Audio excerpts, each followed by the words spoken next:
Mr. Speaker, I stand before you today to offer an apology to former students of Indian residential schools. The treatment of children in Indian residential schools is a sad chapter in our history. In the 1870s, the federal government, partly in order to meet its obligations to educate Aboriginal children, began to play a role in the development and administration of these schools. Two primary objectives of the residential school system were to remove and isolate children from the influence of their home, families, traditions, and cultures, and to assimilate them into the dominant culture. These objectives were based on the assumption that Aboriginal cultures and spiritual beliefs were inferior and unequal. Indeed, some saw it, as was infamously said, to kill the Indian in the child. Today, we recognize that this policy of assimilation was wrong, has caused great harm, and has no place in our country. The Government of Canada built an educational system in which very young children were often forcibly removed from their homes, often taken far from their communities. Many were inadequately fed, clothed, and housed.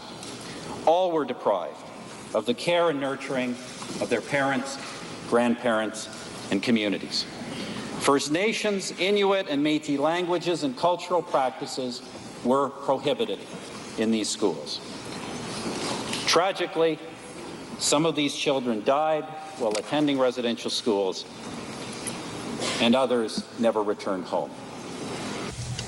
The government now recognizes that the consequences of the Indian residential schools policy were profoundly negative, and that this policy has had a lasting and damaging impact on Aboriginal culture, heritage, and language. While some former students have spoken positively about their experiences at residential schools, these stories are far overshadowed by tragic accounts of the emotional, physical, and sexual abuse and neglect of helpless children and their separation from powerless families and communities. Residential schools has contributed to social problems that continue to exist in many communities today. It has taken extraordinary courage for the thousands of survivors that have come forward to speak publicly about the abuse they suffered. It is a testament to their resilience as individuals and to the strengths of their cultures. Regrettably, many former students are not with us today, and died never having received a full apology from the Government of Canada. The absence of an apology has been an impediment to healing and reconciliation. Therefore, on behalf of the Government of Canada and all Canadians, I stand before you in this chamber so vital, so central to our existence as a country, to apologize to Aboriginal peoples for the role the Government of Canada played in the Indian residential schools. To the approximately 80,000 living former students and all family members and communities, the Government of Canada now recognizes that it was wrong to forcibly remove children from their homes, and we apologize for having done this. We now recognize that it was wrong to separate children from rich and vibrant cultures and traditions, that it created a void in many lives and communities, and we apologize for having done this. We now recognize that in separating children from their families,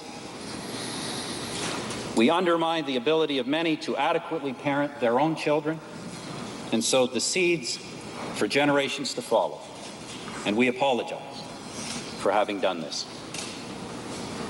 We now recognize that far too often these institutions gave rise to abuse or neglect and were inadequately controlled. And we apologize for failing to protect you.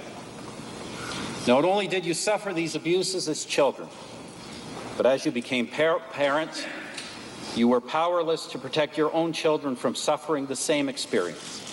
And for this, we are sorry. The burden of this experience has been on your shoulders for far too long. The burden of this experience is properly ours as a government and as a country.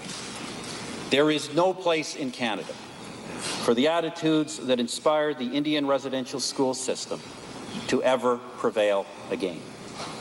You have been working on recovering from this experience for a long time. And in a very real sense, we are now joining you on this journey. The Government of Canada sincerely apologizes and asks the forgiveness of the Aboriginal peoples of this country for failing them so profoundly. In moving towards healing, reconciliation, and resolution of the sad legacy of Indian residential schools, the implementation of the Indian Residential School Settlement Agreement began on September 19, 2007. Years of work by survivors, communities, and Aboriginal organizations culminated in an agreement that gives us a new beginning and an opportunity to move forward together in partnership. The settlement agreement is the Indian Residential Schools Truth and Reconciliation Commission. This commission represents a unique opportunity to educate all Canadians on the Indian residential schools system. It will be a positive step in forging a new relationship between Aboriginal peoples and other Canadians, a relationship based on the knowledge of our shared history, a respect for each other, and a desire to move forward with a renewed understanding that strong families, strong communities, and vibrant cultures and traditions will contribute to a stronger Canada for all of us. God bless all of you. God bless our land.